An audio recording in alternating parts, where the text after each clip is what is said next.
오늘 물론 주제는 순종이 맞냐, 순명이 맞냐, 어떤 분 이름이 김순종이고 어떤 분들은 순명이라고 했는데 신학적으로 말하면 순종이 정확한 표현입니다. 순명은 명령한다는데 명령하는 게 중요한 게 아니고 따르는 게 중요해요. 그래서 종이 맞는 거예요. 순종. 어감상으로 좀 안 좋지 뭐지만 굉장히 신학적으로는 종이 우리한테 표현이 굉장히 그리스도적으로 맞습니다. 명은 위에서 막 명령하는 거예요. 명령해서 따르는 데가 어디죠? 군대지요. 근데 요새 군대도요, 존댓말 쓰더라고요. 뒤로 돌아! 가실래요? 하도 사고가 나니까. 그래서 그리스도교적인 차원에서 순종의 가장 기본적인 것은 내가 움직이고 따르는 거예요. 어떻게? 순하게. 순종. 어떤 분들이 이름도 아주 이름을 김순종으로 진 분들이 있어요. 제 아는 선배님 그런데 그럼 순종이라는 표현이 그렇게 이제 표현할 수 있는데 그러면 순종의 내용이 뭐냐? 내용. 순종의 내용은요, 실제로는 말씀이 나를 움직이는 삶을 순종의 내용으로 볼 수 있습니다. 오늘 강론 다 잊어버려도 요것만 기억하시면 돼요. 한번 해봅시다. 말씀이 나를 움직이는 신앙생활. 이게 순종의 의미예요. 참 쉽죠? 다시 한번 해볼까요? 말씀이 나를 움직이는 신앙생활. 끝에는 다 바꿔도 돼요. 말씀이 산성동 본당을 움직이는 공동체 해도 되고, 또 말씀이 움직이는 프레시디움 해도 되고, 말씀이 움직이는 수도자 해도 되고요. 다 맞추면 돼요. 그 중요한 것은 말씀이 나를 움직인다는 게 굉장히 중요한 점이 있습니다. 근데 많은 경우에는요, 내가 말씀을 움직이라고 해? 거기에 이제 우리가 어려움들이 있다는 거. 내가 움직이려고 하는 거. 물론 내가 하는 거 굉장히 중요합니다. 하느님께서 아무리 움직이려고 해도 내가 안 들으면 곤란해요. 그죠?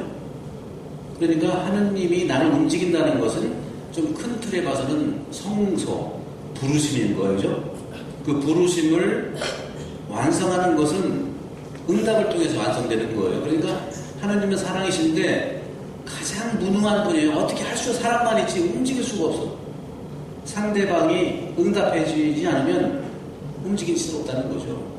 그런 점에서 우리 이 신앙생활의 가장 중요한 부분들은 아주 간단합니다. 말씀이 나를 움직이는 삶에 내가 전적으로 공감하고 의탁하고 따르는 이게 이제 순종인 거예요. 여러분 2월 2일이 봉헌생활의 날이잖아요. 그리고 작년부터 봉헌생활의 해를 교황님께서 정해 주셨어요. 그죠? 근데 좀 보니까 봉헌생활이 아니라 축성생활이다 말을 또 이렇게 많이 얘기를 하던데 봉헌생활이 맞아요? 축성생활이 맞아요? 그 말이에요. 대전이 맞아요? 한밭이 맞아요? 그 말이에요. 같은 내용의 다른 표현이다. 그런 거죠. 그러니까 정확히 얘기하면 봉헌이 됐든 축성이 됐든 핵심적인 것은 우리가 내용을 알면 우리가 안 싸워요. 많은 경우에 우리가 분쟁이 일어나고 이해가 안 되는 거는 자꾸 표현 방식이 다르다고 하는 점에 대해서 굉장히 우리는 불안해합니다. 여러분, 나와 다른 사람 보면 굉장히 불안하지요. 정상이에요. 다르다고 하는 점을 저도 마찬가지로 가다가 키 큰 사람 만나면 불안해요.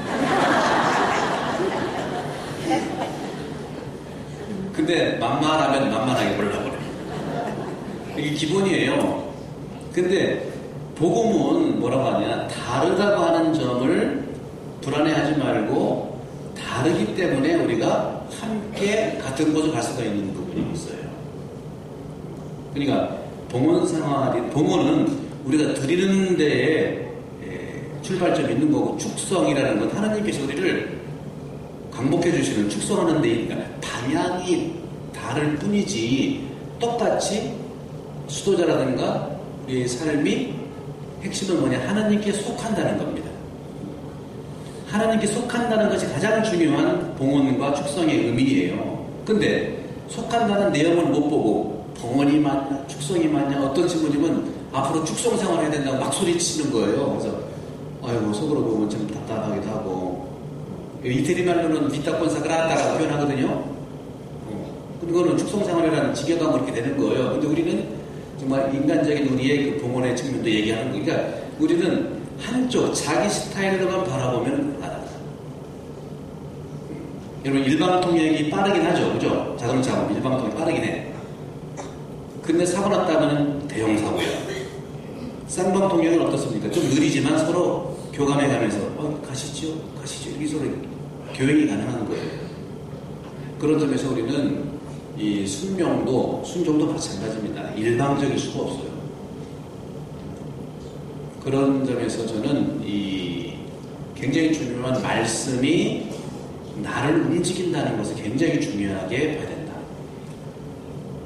많은 경우에는 내가 말씀을 움직이려고 하는 경우가 많아요. 그건 뭐냐? 처음부터 그러려고 하는 사람 한 명도 없습니다. 신앙생활 하면서 내가 말씀을 움직이려고 하는 사람 한 명도 없어요. 근데 결과적으로 보게 되면 자기 식대로만 가다 보면 자기가 말씀을 움직이고 있는 거예요. 여러분 1월 1일 날 1년 계획할 때 2015년도에 나는 올해에 원수를 10명 만들겠다 이렇게 결정을 한 사람 있어요? 한 명도 없어요. 내가 이번에는 올해는 20명만 미워야겠다 이런 사람 한 명도 없어요. 근데 결과 결산 내봐 30명은 돼. 이렇게 발생하는 거거든요, 이게.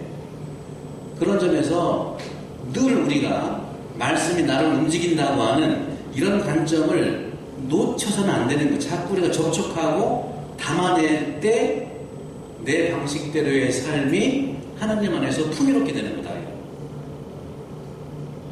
어렵습니까? 네. 묵비권 행사도 괜찮습니다.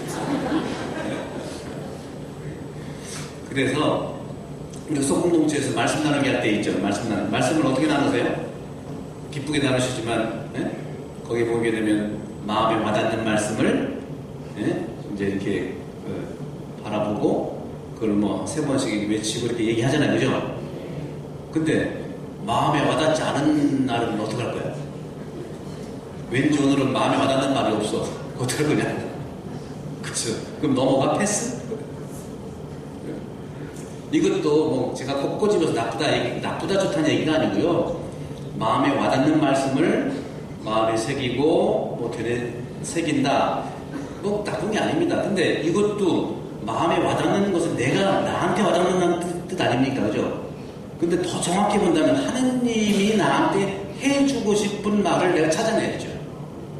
이게 더 중심이 되는 말이에요. 여러분 광산에 가서 금을 찾는데 오늘 이쪽 한번 해볼까? 오늘 마음에 와닿네. 한번 두드려보고 내일은 저쪽 한번 두드려보고 그래서 광맥이 나와요? 안 나오죠. 이 광산은 어떻게 광맥이 형성되어 있나 찾아야 될 거 아닙니까? 여러분들 우리 인생살이도 마찬가지예요. 가장 우리가 정신적으로 아픈 게 어떤 거냐면 상상할 때, 상상, 공상할 때 상상하지 마세요. 상상은 전혀 도움이 안 돼요. 그럼 어떻게 되냐? 관찰해야 된다. 관찰이 좀 어렵다면 바라보면 된다. 그런 점에서 저는 우리 그리스도교의 삶에 가장 중심이 되는 그리스도교 종교가 어떤 종교냐? 천주교 많이 다니셨죠? 천주교는 무슨 종교래요? 하고 물어본다면 뭐라고 대답하실 거예요? 일단 와봐. 묻지 말고 와봐. 천주교는요, 말씀의 종교고 빛의 종교입니다. 저는 이게 성서적으로 얘기하는 겁니다. 성서적으로. 말씀의 종교고 빛의 종교예요. 빛. 여러분이 빛이잖아요, 빛. 빛 없으면 어둡잖아요, 그죠? 말씀의 종교고 빛의 종교인데 성경 첫 번부터 중간 끝에 상중하 성경 전체를 보는다면 성경 상중하가 얘기하는 것이 말씀과 빛에 대한 얘기예요. 창세기 1장 1절에 말씀으로 뭘 먼저 창조하셨어요? 빛이 생겨라. 그렇죠? 빛이 생겨라. 그리고 성경 중심이 뭡니까? 예수님 기뻐하신 날 아닙니까? 성탄절. 말씀이 사람이 되셨다. 요한복음에 보면 그 말씀은 참 빛이었다 표현하잖아요. 그죠? 그러니까 성탄절에 전야 미사 때 어떻게 합니까? 대축일날 구유 예절할 때 불 다 끄고 하잖아요. 그죠? 빛이 오셨으니까 그 동방박사들이 별 보러 왔잖아요. 별 보고 별 볼 일 있는 데가 천주교예요, 여러분들. 근데 같은 별을 봐도 헤로데는 아주 이상하게 봐. 그리고 마지막에 성경 마지막에 종말을 얘기할 때 어떻게 얘기합니까? 등불을 켜고 준비 안 하면서요, 기름, 미련한 처녀, 지혜로운 처녀에게 뭐예요? 기름이 있냐 없냐 그거잖아요. 왜? 불을 켜요. 왜? 참 빛이신 그분이 제가 볼 때는 예수님이 다시 재림이 오실 때 큰 빛으로 오실 거야. 우리도 빛으로 준비해라. 그러면서 또 최후의 심판의 그 내용을 봅니까? 심판의 결정적인 기준은 뭐예요? 주님 말씀을 지켰냐 안 지켰냐? 어떤 말씀? 가장 보잘것없는 사람 한 사람한테 준 것이 나한테 준 이 말씀. 이 말씀을 지켰으면 양이고 안 지켰으면 염소예요. 여러분, 양이 좋아, 염소가 좋아요? 먹기는 양이 좋죠. 염소는 좀 개고기 같아. 저도 먹어봤는데. 그러니까 이 성경 전체는요, 말씀의 종교의 표현, 말씀으로 빛이 생겨라. 중심에 말씀이 사람이 됐다. 그 말씀은 참 빛이었다. 그리고 총말 때 등불을 켜고 준비해라.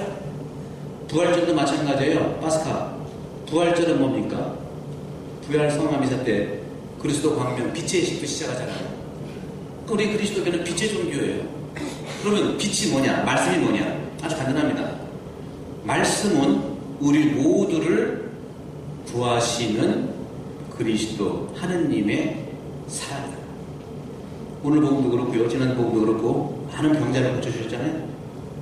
말씀이 굉장히 중요해요. 여러분, 말을 너무 잘해야 돼요. 여러분들. 그리스도 종교는 말씀의 종교인데 말을 정말 우리 지금 뻔데 없이 하면 안 되잖아요. 말씀을 너무 잘해야 됩니다. 말을 정말 상대방을 살리는 말을 해야 돼요. 말 가지고 천냥빚을 갚는다는 표현도 있죠. 말씀이 얼마나 중요해요. 근데 충청도 분들은요, 말씀을 조금 거시기하게 하려고 그래. 그건 이유가 있어. 이따 말씀드릴게요. 그건 이유가 있는 거예요. 자꾸 이제 딴 데로 가면 안 되는 게 정리한 다음에 딴 얘기 좀 할게요. 이 말씀이야말로 말씀으로 구원되는 거고, 말씀으로 치유되는 거고, 말씀으로 해방되는 거예요. 나가라 그랬잖아요. 왜 이렇게 막이 들린 사람이 많아요, 그죠? 지난주 복음도 더러운 영 나가라 그랬잖아요. 뭘로 나가라 그랬어요? 말씀으로 나가라 그랬어요. 그리스도께서 말씀으로 나가라 그랬어요. 근데 여기 하나 짚고 넘어가야 됩니다. 마귀는 누구냐? 사람이 아닙니다. 여러분, 사람 보고 절대로 마귀라고 하지 마세요. 마귀 눈에는 마귀밖에 안 보여요. 마귀가 아니에요. 더러운 영이에요. 어떤 거? 나쁜 생각이 마귀입니다. 나쁜 그런 우리 의견들 있잖아요. 나쁜 영, 나쁜 생각, 보이지 않는 실체. 그러니까 인간이 아니고 나쁜 생각. 궁극적으로 그렇습니다. 말씀으로 나가고 있거든요. 그죠? 말씀을 품고, 그러니까 우리가 하는 말 굉장히 중요해요. 살리는 말을 해야죠. 그죠? 그 소공동체하고 공동체 생활하면서 이 말씀으로 사람 상처 주면요, 안 됩니다. 말씀은 상처 주라고 있는 말이 아니에요. 구하라고 있는 말입니다. 분명히 말씀드리지만, 의사도 사람을 치유하고, 하나님도 사람을 치유하는데 정확 구별이 되어야 됩니다. 한국말로는 다 치료지만, 영어로 한번 얘기를 해볼까요? 여러분, 케어하고 힐링 차이가 나죠? 케어는요, 사람이 하는 몫이고 힐링은 하나님이 하는 거예요. 의사 선생님이 케어해서 낫게 하는 것은 하나님께 낫게 해주는 거예요. 이게 신학적으로는 그렇습니다.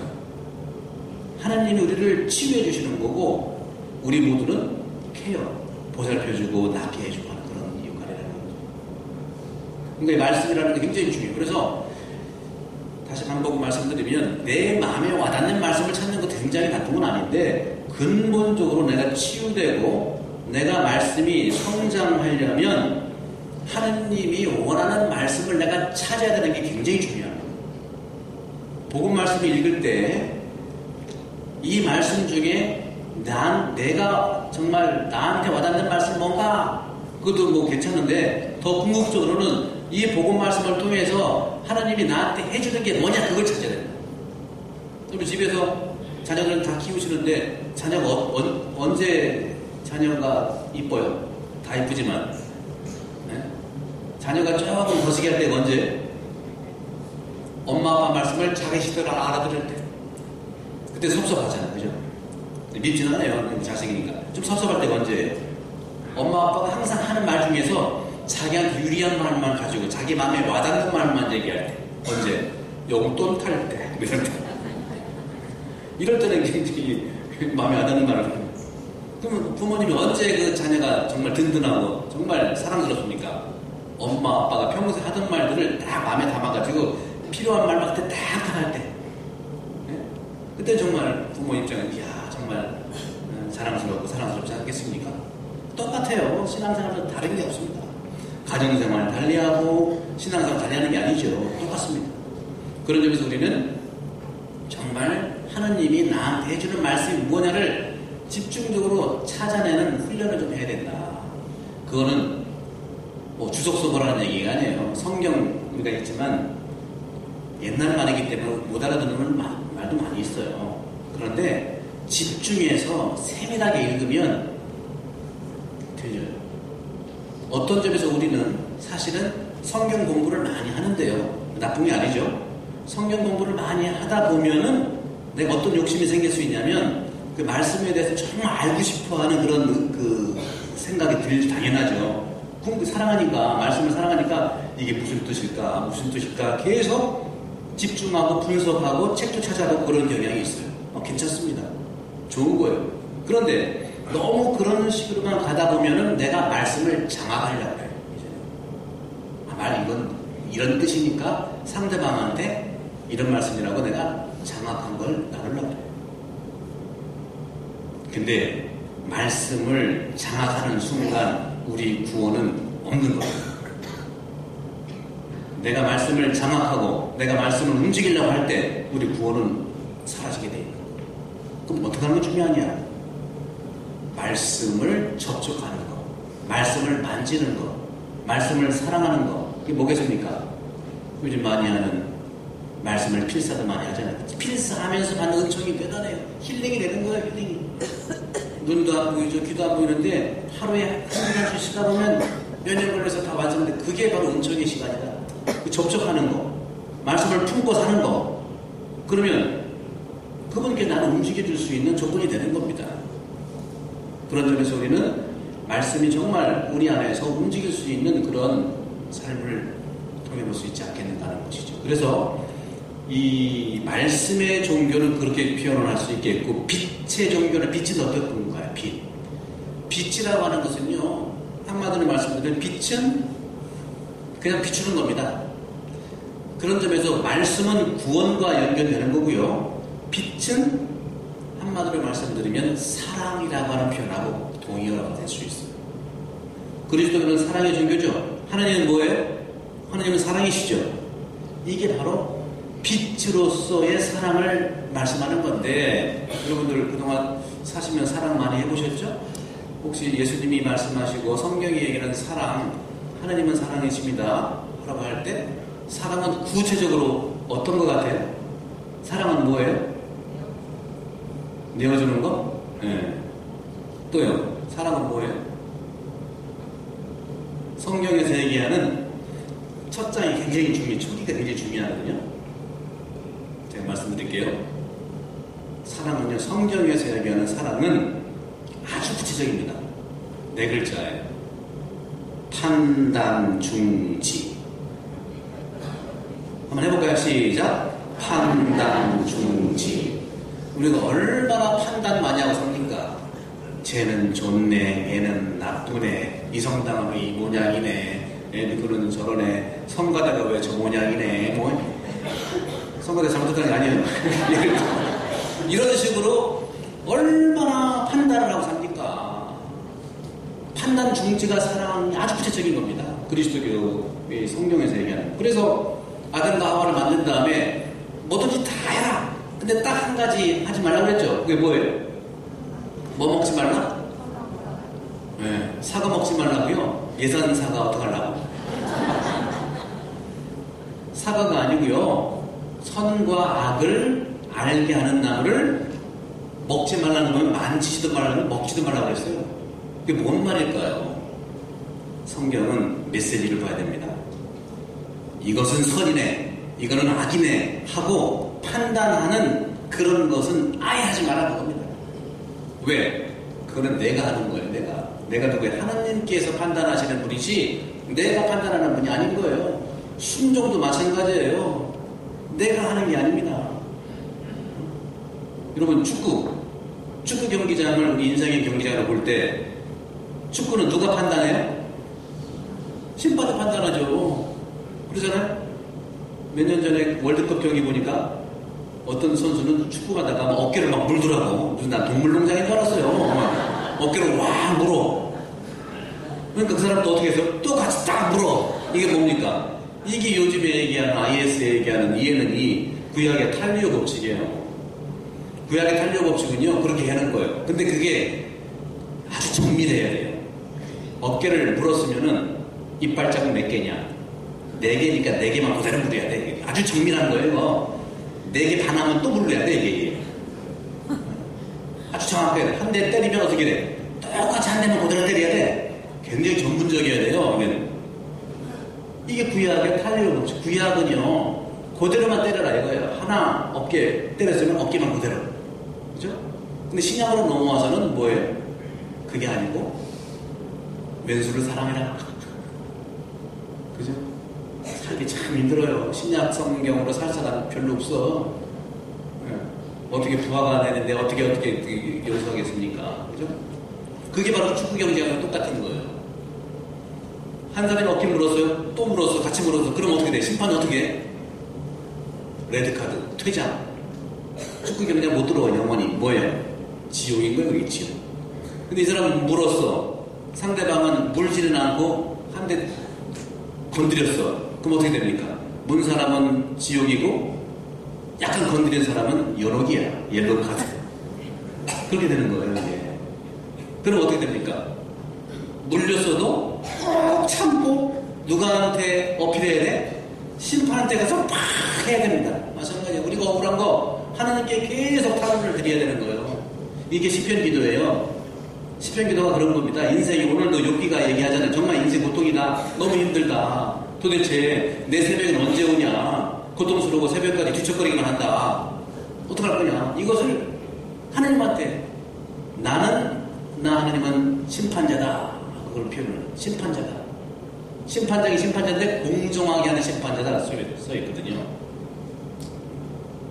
그래서 우리가 성경에 나와 있는 것처럼 구체적입니다. 신앙생활은요 구체적인 거예요. 추상적인 게 아니에요. 아주 구체적인 거죠. 판단 중지하고 그것이 바로 사랑이에요. 그게 바로 별이라고 하는 표현이죠. 빛은 그렇게 모두에게 판단해서 이 사람 비추고 이 사람 안 비추는 게 아니에요. 누구나 다 비추는 겁니다. 이게 그리스도교의 빛의 종교로서의 사랑의 종교라는 뜻입니다. 그래서 작년 교황님께서 한국에 오셔가지고 오시자마자 공직자들한테 그런 말씀하셨잖아요. 평화란 뭐냐? 그러니까 빛의 종교라는 게 평화와도 유사한 건데요. 평화가 뭐냐?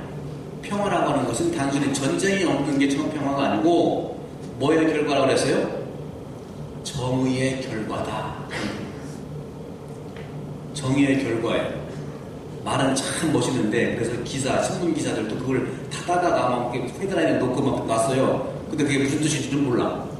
말은 멋지니까 다 놨는데 정의의 결과라는 게 도대체 뭘까?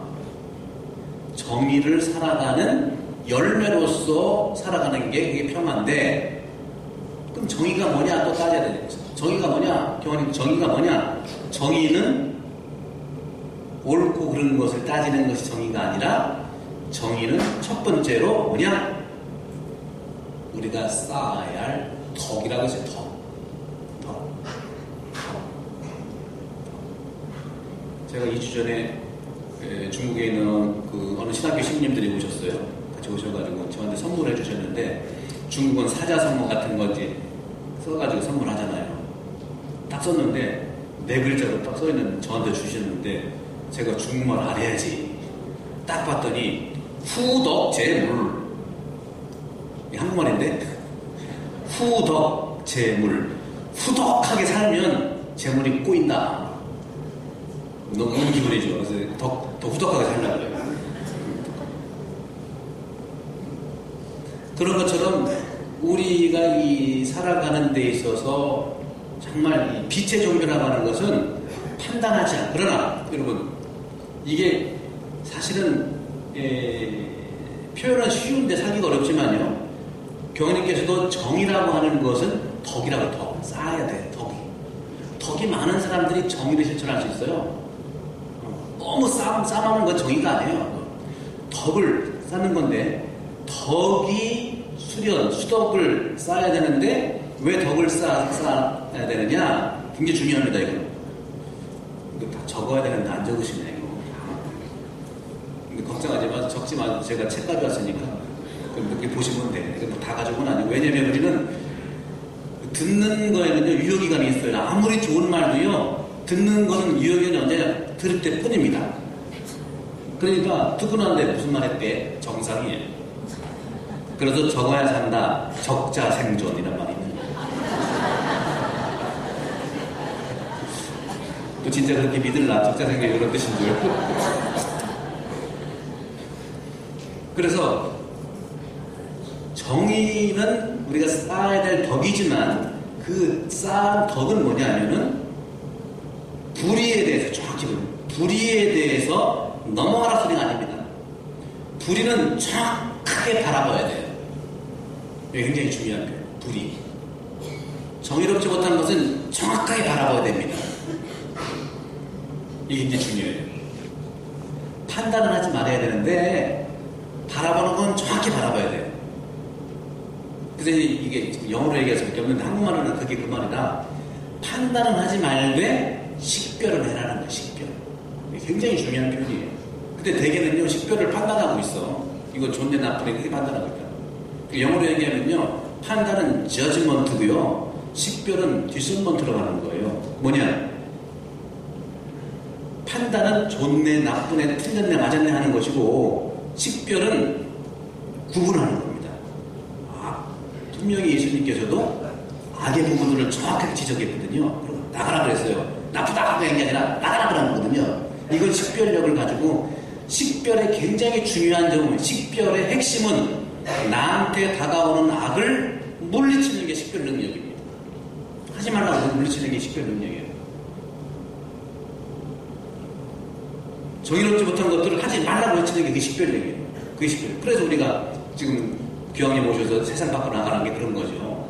판단하는 게 아니에요. 우리 식별력을 가지고 불이한 것은 나가라 하고 소리쳐야 됩니다. 이해할 것은 이해하고 아니요 해야 되는데, 중요한 것은 악의 세력을 나가라고 해야 돼요.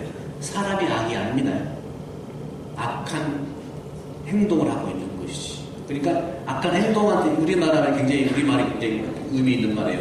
죄는 미워하되 사람 미워하되. 그 죄는 그게 악인 거예요. 죄 자체가 악이고요. 사람도 죄에 이렇게 유혹 당하는 거니까 정확하게 보여야 됩니다. 그래서 그런 점들을 보면서 교황님께서는 정의는, 그러니까 평화는 정의의 결과인데, 그 정의는 뭐냐? 우리가 쌓아야 될 덕이고, 그렇게 쌓은 덕을 가지고 어떻게 살아가느냐?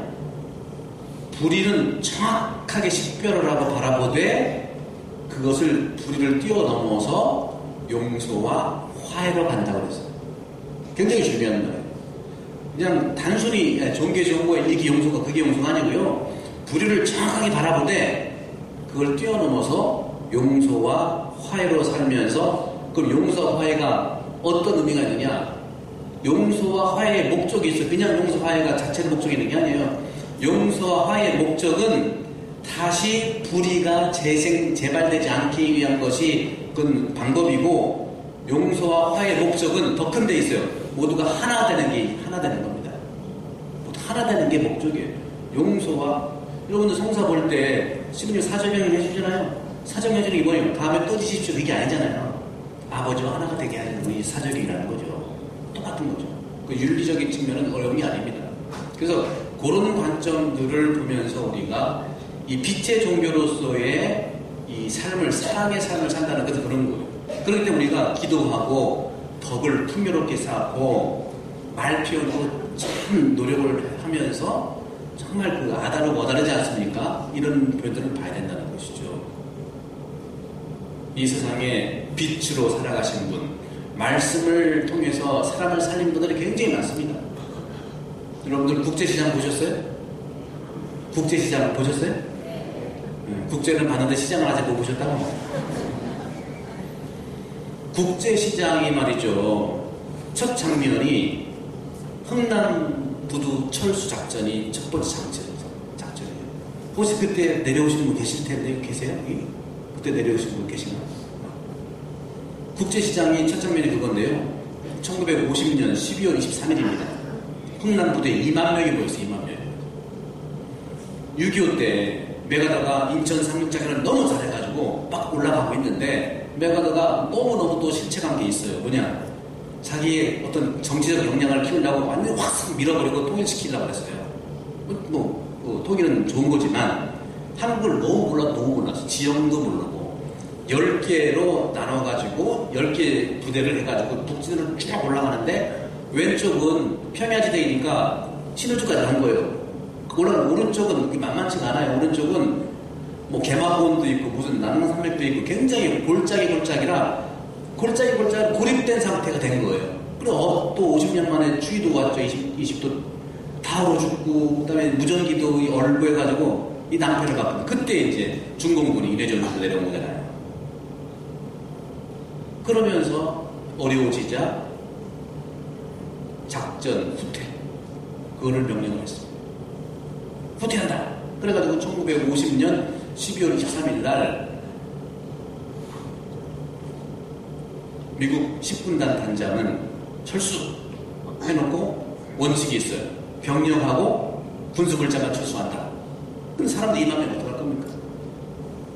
그때 나타난 현학봉이라고 하는 그 민간인인데 통역관이에요. 통역하는 사람인데 그 사람이 만나가지고 말씀을 잘한 거예요. 그 말씀이 중요하다는 거예요. 말씀이 지금 얘기하는 게 말이 얼마나 중요한데 이 사람들을 살려야 됩니다. 영어로 계속 얘기합니다. 이 사람들을 유엔군한테 정말 그 협조 잘했고 이 사람들 우리가 안 데려가면 다 죽습니다. 우리가 이 사람 살려야 됩니다. 계속 말씀을 했더니 결국에는 몇 번 한 다음에 오케이 떨어져가지고 사람도 들어간다. 근데 배가 있어야지. 그래가지고 10군단 군단장 또 한국의 제1군단장 또 해군참모총장 총 동원령을 내려서 배를 수배해줬더니 126척을 찾아냈어요. 이순신 장군을 명령해서 배가 몇 척 남았었죠? 12척인데 여기는 126척인데 다 실어도 사람 수이 너무 많은 거예요. 어떻게 2만 명을 126척 몇 개 됩니까? 그럴 때에 해상과 같이 나타난 배가 빅토리아호가 있어요. 화물선 7,600톤짜리 화물선이 샌프란시스코에서 출항을 해가지고 요코하마로 딱 내려가지고 본래 화물선으로 따라가더라고요.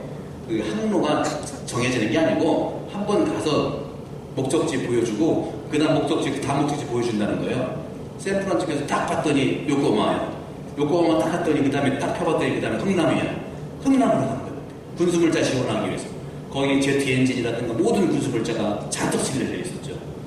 흥남에 딱 갔죠. 7,600톤 딱 갔더니 그때 선장이 누구냐면 35살짜리 젊은 선장이 레너드 라루 선장이라는 사람이 있었어요. 그 관객을 딱 본 다음에 결정을 내렸죠. 화물 다 버려라. 거기 모든 제트 엔진 무슨 기름 다 버리고 사람을 실어라. 7,600톤의 화물선에 사람을 넣기 시작하는데 몇 명이 들어갔냐? 14,000명이 들어갔어요. 여러분 상상이 안 가시죠? 상상하지 말라고 했잖아요. 제가 실제로 보여드릴게요. 여러분 타이타닉이라는 거 아시죠? 배치모는 그게 호화 여객선인데 몇 명 탔겠습니까? 7,000명 탔어요. 최고 호화 여객선인데 7,000명 탔어요. 그 따블이에 14,000명. 화물선은 화물선. 호화 여객선도 아니고 그게 무슨 화장실이 있겠습니까? 무슨 뭐 빛이 있겠습니까? 무슨 먹을 게 있겠습니까? 14,000명. 그게 그 첫 번째 장면이 이제 국제시장 시작인 거예요. 거기에 이제 다 태웠어요. 근데 이 나루 선장은 걱정인 거죠. 이 14,000명을 제대로 갈지. 흥남부두를 떠나가지고 정말 3일 밤낮을 가야 되는데 정말 걱정이 대단했던 거죠. 근데 쭉 가는 중에 선장님 애가 한 명 태어났습니다. 그 중에 애가 태어난 거예요. 그러니까 14,000명이 1950년 12월 20일 날 흥남부두를 떠나가지고요 3일 밤낮을 그 항해를 해가면서 3일 후에가 12월 25일이에요. 1950년 12월 25일 날 거제도 장승포항에 이 빅토리아가 정박을 딱 했을 때 몇 명이 출발했다고요? 14,000명이 출발했는데 장승포항에 몇 명이 도착했냐? 14,005명. 5명이 뭐예요 그럼? 성탄절이지 뭘. 그때가 12월 20일 성탄절이고 또 애가 태어난 거 5명이나. 한 명이 태어나니까 선장님 애가 태어났습니다. 그러니까 선장이 아 그래? 그럼 의사 찾아봐라 의사. 아니요 한국 사람들은 의사보다도 아줌마가 훨씬 잘한답니다. 그 아줌마 찾아라.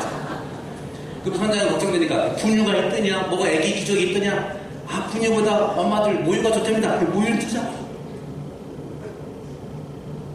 이렇게 해서 3일 밤낮을 타고 온 흥남부두에 출발한 것이 거제도 장승포항 14,005명이 태어났어요.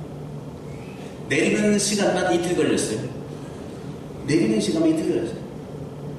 이 루이 라브 선장은 걱정을 태산같이 했는데도 보세요. 옛날에 LA 폭동도 있었죠. 유럽에 이런데 리먼 사태라든가 경제 사태 났을 때 데모 많이 하거든요. 폭동하고 안 볼 때. 그런 걱정을 한 거예요. 이 선장은. 그런 일이 일어나지 않을까. 약탈하고 강간하고 빼앗고 그런 거 있지 않을까 걱정했는데 걱정은 무슨 걱정. 3일 밤낮 동안 가서 뚜껑을 딱 열었더니 조용한 거예요.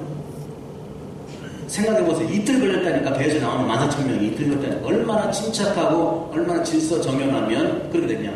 전부 다 천주교 신자인가 같다. 실제로 그런 피자가는 마음으로 갔을 거라는 거예요. 여기에 이 라브 선장은 감동한 겁니다. 한국 국민의 위대성을 그렇게 알아본 거예요. 여러분들 한국 국민들은요 대단한 국민들입니다. 지도자가 엉망이라 그렇지. 우리 신학교도요 나만 잘하면 돼. 신학생들을 너무너무 잘해. 우리 백성들 너무너무 잘합니다. 우리 역사를 놓고 볼 때 여러분들 우리 역사를 놓고 봅시다. 우리 역사를 놓고 볼 때 나라 구한분들은요 의병들이 다 구했어요. 의병들이. 뭐 저 그거는 뭐 그냥 나쁘다고 부정하고 싶진 않아요. 여러분들 세월호 났을 때 선장님이 왜 도망갔을까요? 저는 마음으로 좀 왜 그랬을까? 당연하지요. 우리 역사 보면 우리는 기본적으로 큰 흐름들을 먼저 봐야 됩니다. 큰 전체 흐름. 교황님도 전체보다 부분이 더 위대하다고 그랬어요. 여러분 소홍동 제10명 전체를 먼저 봐야 돼요. 이 산성동 본당의 흐름을 전체를 파악을 해야 돼. 아니면 근육도 운동도 마찬가지로 큰 근육을 만든 다음에 작은 근육을 만들어야지. 큰 근육은 전혀 안 하고 요거만 지금 볼록 나오면 어떡합니까? 그렇잖아요? 역사도 마찬가지예요. 큰 흐름을 봐야 되고요. 성경도 마찬가지예요. 구석구석이 궁금한 거 주석서 찾아보는 거 찾아보지 마세요. 그 사람들도 몰라요. 성경 2줄에 있는 거 주석서를 한 3장인데 본인도 모르겠다 소리예요. 그게 성경이 2000년 3000년 된 책인데 어떻게 다 알겠습니까? 그렇죠? 공부는 물론 해야 되겠지만 여러분들 운전할 때 엔진 다 알고 운전하세요? 저도 그저께 새로 차 바꿨는데 엔진 하나도 몰라. 그냥 차 타고 왔잖아요. 이렇게 좋은 차만 나오면 돼요. 여러분들 어렸을 때 엄마가 밥 해줄 때 엄마가 모유 줄 때 엄마 모유 다 분석하고 먹었어요? 그럼 엄마 처음 태어났을 때 응이 하고 태어났는데 안녕하세요 오래만입니다 이렇게 합니까? 우리는 너무너무 아는 것은 중요하지만 아는 게 병인 거를 잘 몰라요. 가장 중요한 것은 믿음, 신뢰, 이게 우리를 살리는 빛이라는 것이죠. 그래서 이 라브 선장은요 너무나 한국 백성 위대함을 발견하고 일을 다 완수한 다음에 철썩 주저앉았어요. 일을 다 끝냈구나. 그리고 그 다음에 이 선장님의 행적을 몰라요. 어떻게 살았는지 전혀 몰라요. 전혀 몰라요. 단 한 가지 이 선장님이 천주교 신자였고요. 샌프란시스코를 처음 선장이 돼가지고 이 화물선 7,600톤을 끌고 오기 직전에 샌프란시스코의 마리아 성당에 가서 기도를 하고 왔습니다. 주님, 제가 선장으로서 첫 번째 출항을 하는 이 화물선을 가지고 항해할 것도 모르는데 당신께서 원하시는 바를 나를 통해서 이루어지게 하소서. 당신이 원하는 바를 의미 있는 일을 저를 통해서 이루게 하소서. 이렇게 기도하고 그 14,000명이 어떻게 구할 줄 알았어요? 장면은 바뀌어서 1999년입니다. 미국의 뉴튼 수도원이라는 데가 있어요. 미국 맨하탄 뒤쪽에 분도 수도원인데요. 그 뉴튼 수도원에 베네딕토 그 남자 수사들이 사는 곳이 있는데 성소가 적으니까 없으니까 뉴튼 수도원을 지킬 사람들이 없어요. 수사들이 없으니까 이게 참 운영도 어려워. 그래서 거기 있는 이제 수도자가 전 세계 분도 성인을 믿고 따르는 베네딕토 수도원의 회원수를 통계를 쭉 봤어요. 전체 통계를 보니까 아시아에 저기 한국이라는 데에 분도 수도자들이 남자가 140명 사는 거예요. 깜짝 놀라가지고 단일 수도원으로 140명 사는 곳이 없대요. 전 세계에. 굉장히 많다. 그래서 희망을 가지고 이 수도자들이 편지를 구구절절 썼습니다. 우리는 이렇게 큰 수도원에 있는데 사람 없으니까 당신들이 맡아줬으면 좋겠다 하고 해서 그 다음 이영우 아빠였을 겁니다. 그분한테 편지를 보낸 거예요. 부천 수도원에서. 그 편지를 받아본 그 우리 이제 이영우 아빠하고 그 분도 수도자 쭉 읽은 다음에 우리가 수는 140이지만 우리도 지금 한참 발전하는데 갈 여력이 안 된다. 그러니 편지를 쓰지 말고 직접 가서 얼굴을 맞대고 죄송하다고 말씀을 드리자 하고서 이제 일종의 이제 사절단으로 분도 수도자들 4명이 이제 맨하탄에 있는 뉴튼 분도 수도원에 갔어요. 딱 가가지고 만나가지고 우리는 올 수 없다고 하는 말을 정중하게 하고 수는 140명이지만 저희들도 굉장히 질문가 많고 해서 대단히 죄송하지만 우리 못 오겠다 하니까 실망을 하면서 그런데 우리 수도자 중에 한 분이 연세가 많으신 분인데 지금은 아프셔서 휠체어 타시는 분인데 그 마리노 수사님이 계시는데 그 마리노 수사님이 한국에서 여러분들 왔다니까 너무 보고 싶어 하는데 만나보겠냐 그러는 거예요. 뵙겠다고 다 만난 거예요. 한국에서 간 분도 수도자들이 마리오 수사라고 하는 정말 노구에 휠체어에 있는 수사님을 딱 만났어요. 그 수사님이 그런 말을 했습니다. 저도 조금은 한국하고 인연이 있습니다. 어떻게 인연이 있으세요? 물어보니까 제가 1950년 12월 23일 날 흥남부두에서 14,000명을 태우고 12월 25일 날 장승포항에 14,005명을 이렇게 같이 온 선장입니다. 나로 선장이 나로 선장. 우리 박수 한번 쳐야 되잖아요.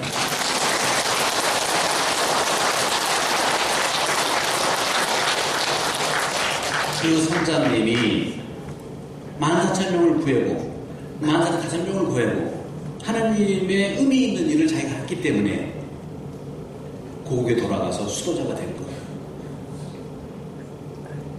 한 2년 동안은 되게 아팠대요. 되게 아픈 다음에 몸을 추스린 다음에 분도 수도에 들어가신 거예요.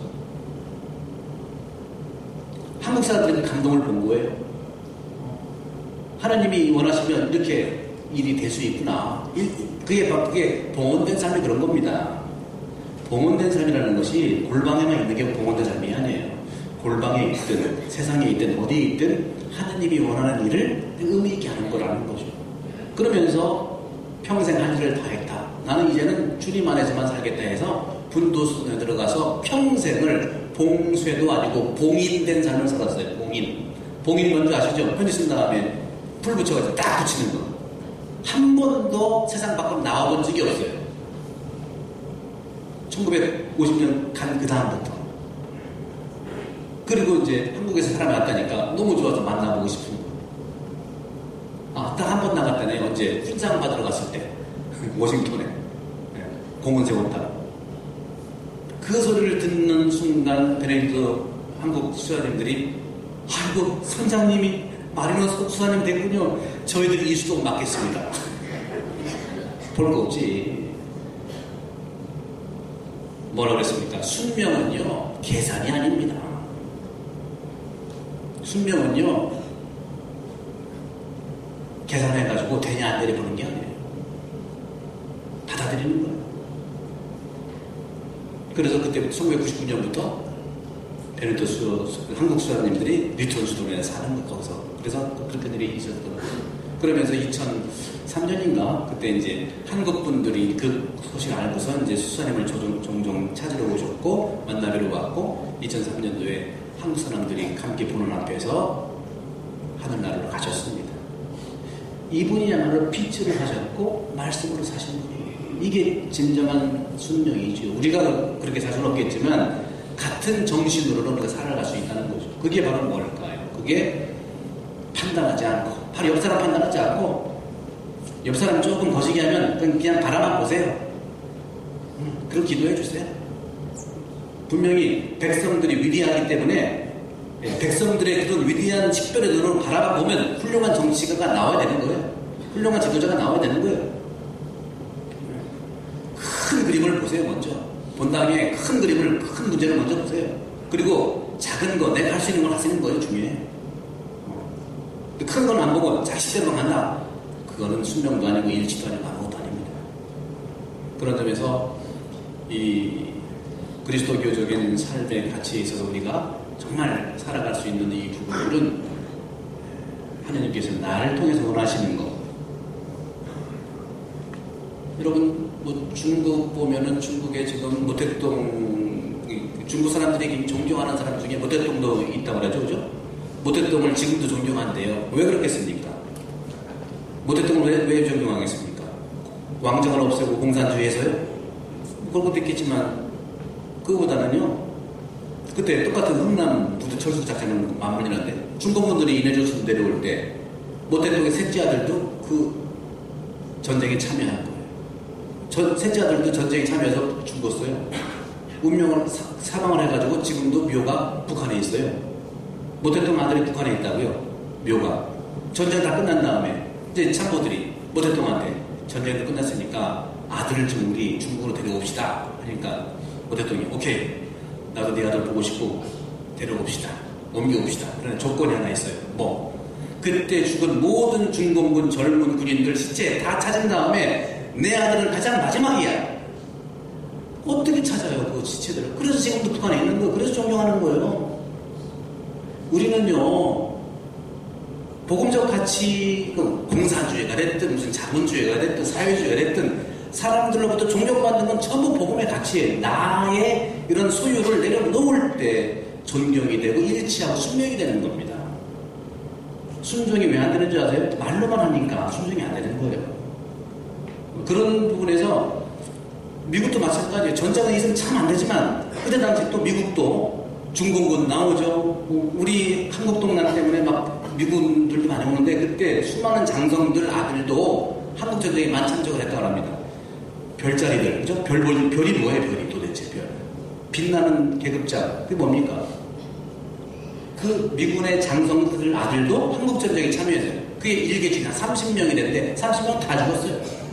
미국 사람 장성 아들들 다 죽었어요. 저는 참 안 됐지만 몇 년 전에 천안함 사태 났을 때 국가안보원가 해서 빵가 들어간 사람들 한 명만 빼고 다 군대 안 갔습니다. 우리나라의 이런 모습들은 우리가 정말 보수다, 진보다, 뭐 공산주의 다 떠나서 인간을 사랑하는 그러한 자기 삶의 어떤 희생, 이게 굉장히 기본이 돼야 된다는 것이죠. 저는 정치 얘기하려고 하는 게 아니라 사람 얘기를 하는 건데 사람 얘기를 하는 거예요. 복음도 사람에 대한 얘기. 오늘 제2독서도 그런 얘기를 하죠.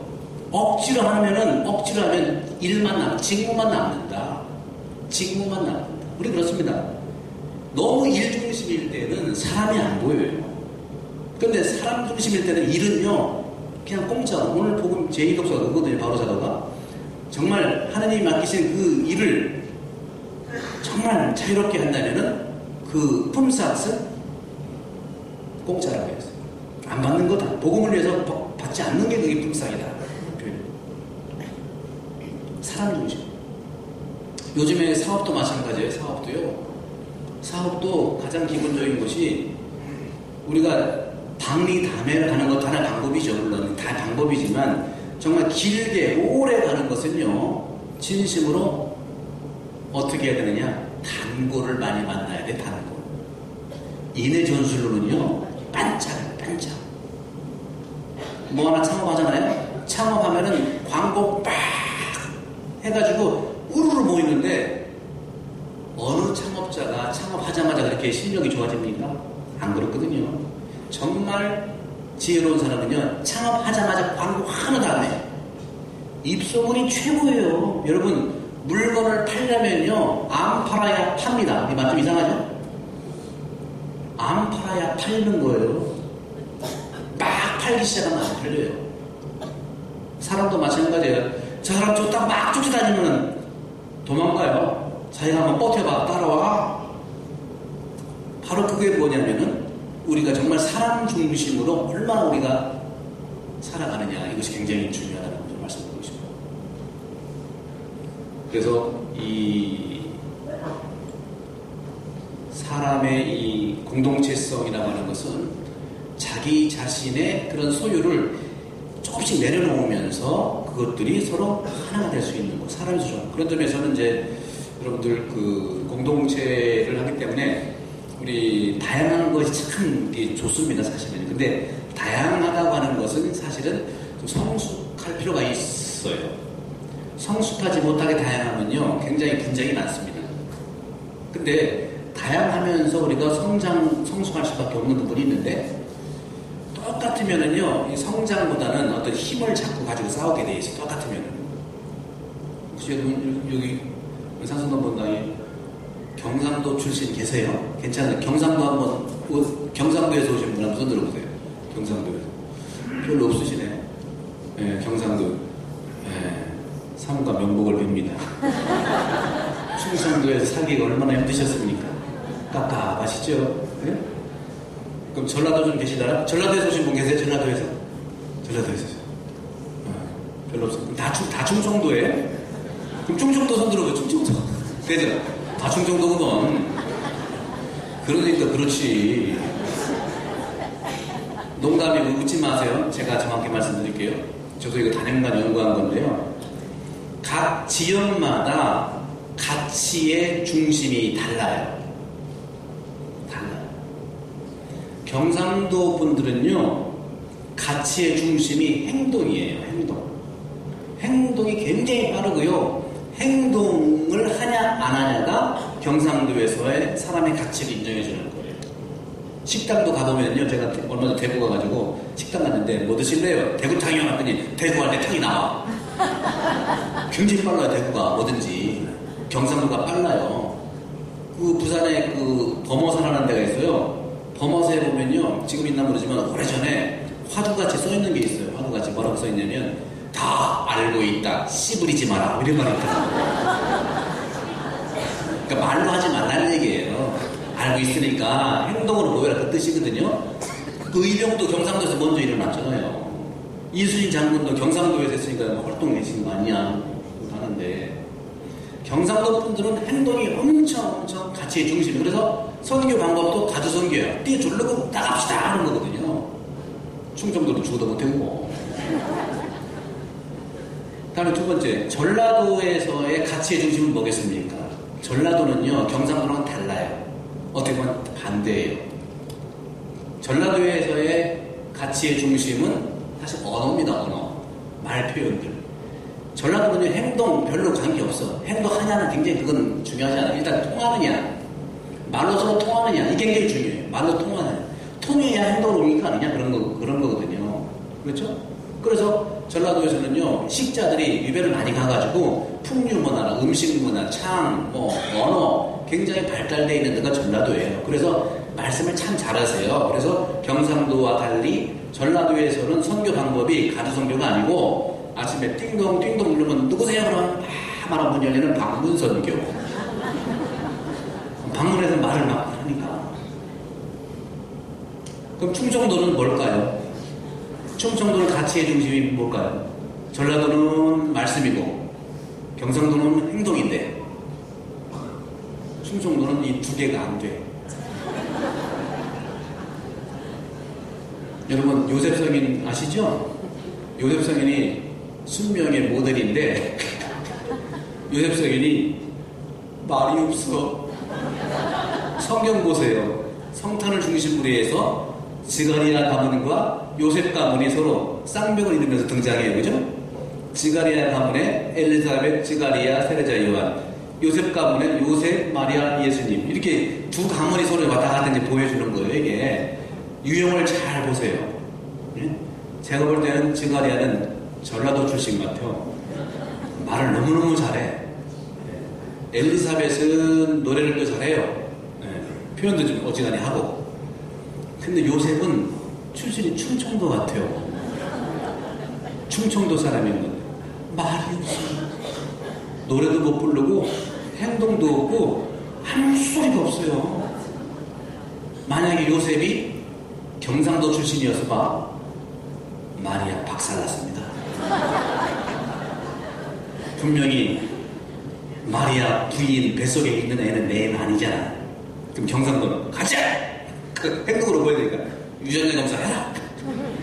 끝났다! 이게 뭐고? 저런 사람은 자꾸 얘기하는 거예요. 진실이 뭐냐? 왔다, 한 장 건네. 진실이 뭐단가? 뭐 이런 거 계속 얘기했을 거예요.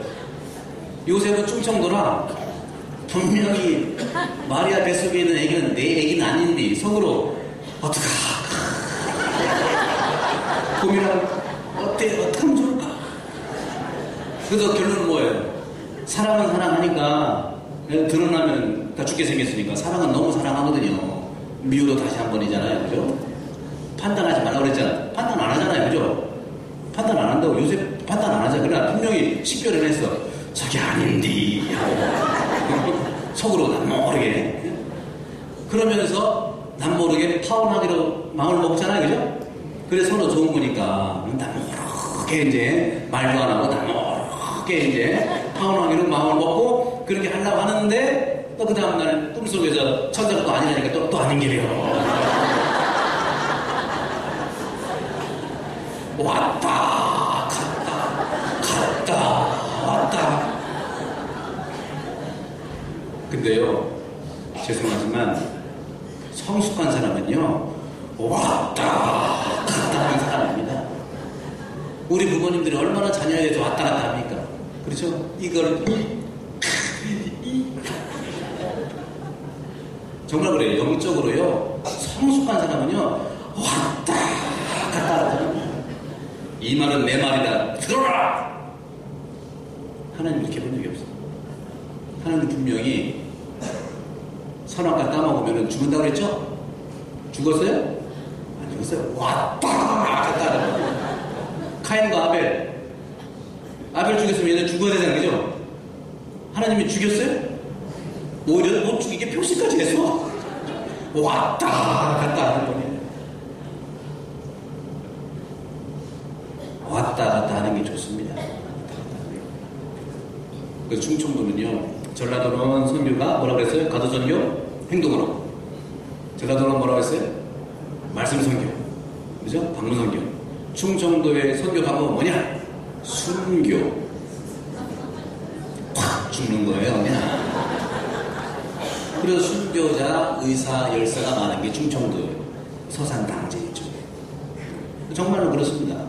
근데 중요한 것은요, 우리 충청도 사람들이 죽을 정도가 되면은 딱 두 가지 이유로 데모하고 일어난다. 충청도에 두 가지. 첫째, 나라가 망할 때.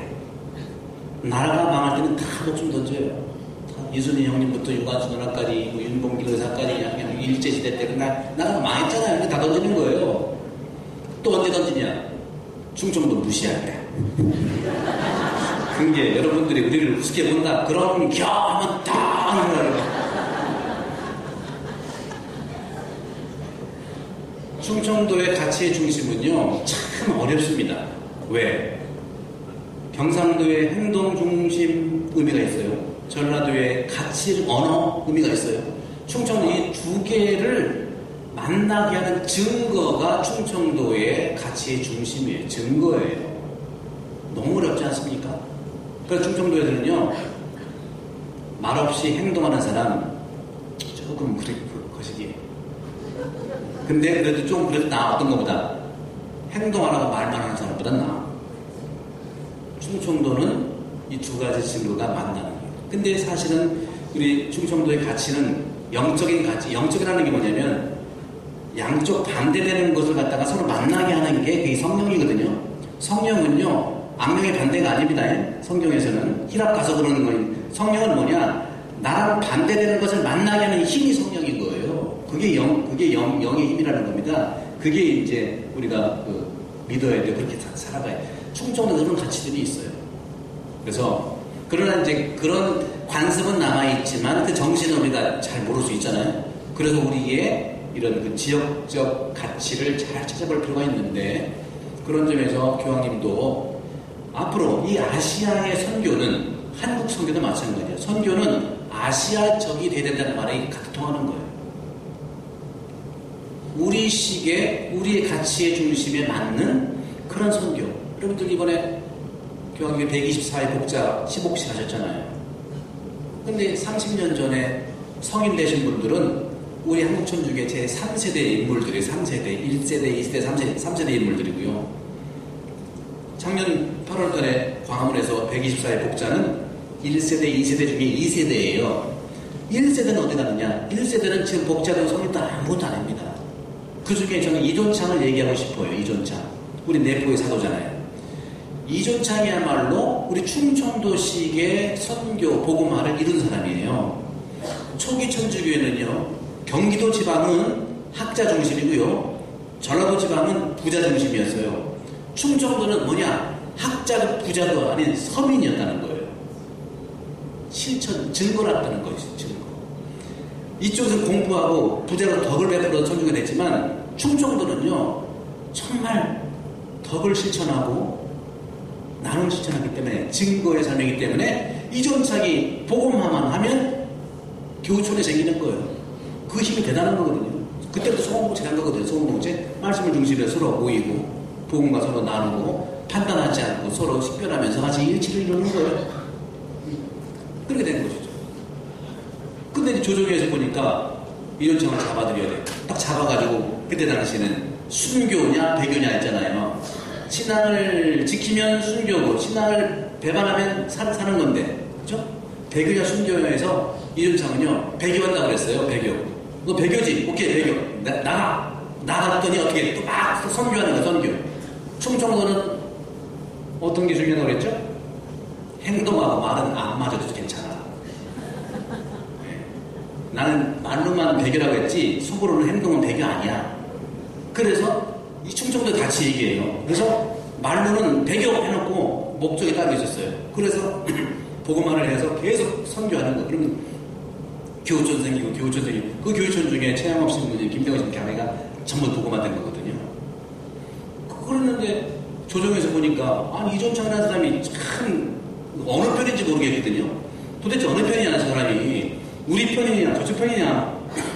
그래가지고 관찰사 현감 계속 조정해서 문책을 했어요. 도대체 저 사람이 어느 편, 확실하게 해라. 왜 지난 100여년에 또 선교하고 다니냐. 그래서 또 체포령을 내려가지고 또 잡아온 거죠. 딱 잡아가지고 너 지난번에 배교했잖아. 왜 선교하고 다녀? 아 미안, 이번에 진짜 배교. 진짜 배교. 아 상세번도 있잖아. 진짜 배교. 진짜 배교지 있어. 배교. 또 석방됐어. 또 선교하는 거야. 이게 충청도식이에요. 좋은 의미에서. 왔다 갔다 하지 않습니까? 요즘 저희도 왔다 갔다 하지 않습니까? 근데 중요한 건 그냥 왔다 갔다 하는 게 중요한 게 아니고 진리를 향해서 왔다 갔다 하는 게 중요하다는 거죠. 겉으로만 보면 안 되고요. 진리를 위해서 왔다 갔다, 하나님 뜻에 의해서, 순종에 의해서 왔다 갔다 하는 겁니다. 이게 굉장히 가치가 있는 거예요. 우리는 그 겉으로 판단하면 안 돼요. 우리 모두가 그렇습니다. 판단하지 마십시오. 무슨 분명한 목적이 있습니다. 다양한 방법에 같은 목적이 있으면 되는 거죠. 결국은 이윤창 루도비코도 결국은 순교하고 찬양을 당하게 됐습니다. 이런 뿌리가 우리 충청도에 있는 거예요. 그런 점에서 우리는 우리 이 안에 있는 역사를 바라보면서 말씀이 정말 나를 통해서 이루어지는 공동체가 되기를 바라는 마음으로 말씀을 마치도록 하겠습니다. 너무 오래 하면 또 안 되잖아요. 시간이 벌써 12시 전에는 끝나야 되는데.